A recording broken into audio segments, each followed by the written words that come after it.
Максимальный прирост заболеваемости был на 3-й неделе. Татарстанда соңгы 2 атнада коронавирус белән авыручылар саны кимүгә таба бара. Тик саклану чараларын үтәү әле мөһим. Җәмәгать транспортына һәм кеше күп җыела торган урыннарга QR-кодсыз кертсәләр дә битлекләрне әле саласы түгел. Хәзерге вакытта коронавирус йоктыручыларның аны авыррак кичерүе күзәтелә ди белгечләр.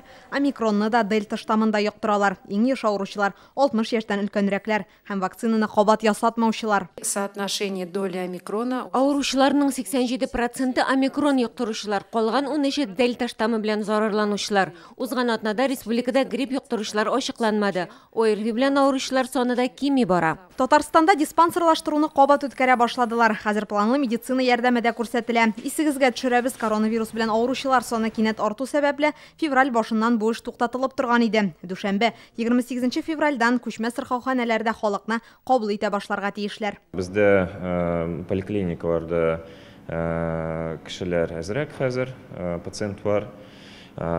Игә дә без сирәгрәк чыгабыз. Без телибез шул хәлдән инде чыгарга 1-2-3 атна эчендә ният бар. Шуның өчен дә ачабыз мөмкинчелек плановый помощь өчен безнең пациентларга диспансеризация, углубленная диспансеризация, мобильная поликлиника эшли башлый. Йөкле хатын-кызларның хәлен белеп тору өчен Казанда яңа проект булдырылган. Интернет аша алар табиб белән элемтәдә тора ала. Хәзерге вакытта хастаханәләрдә ковидтан 122 авырлы хатын дәвалана. 402 кеше исә өендә. На сегодняшний день Мондый мөмкинлектән Казанда инде 2000-нән артык хатын-кыз файдалана. Алар телефон яки компьютерлар аша көндә проектның сайтына кирип, үзләренең тән температуралары, гаиләләрендә авыручылар булу-булмау турында мәгълүмат тапшыра. Табиблар шуңа карап аларның хәлләрен ачыклый. Авыру билгеләре булса, өйләренә барып ярдәм күрсәтәләр. Республика табиблары Донецк белән Луганскидан күченеп килергә мәҗбүр булучыларны каршы алырга әзер дип тә белдерделәр. Кешеләргә килгән көннәрендә үк экспресс-тест ясалачак. Ашыгыч медицина ярдәме аңа мохтаҗ һәркемгә күрсәтеләчәк. Паспорт һәм полисы булу-булмауга карамастан.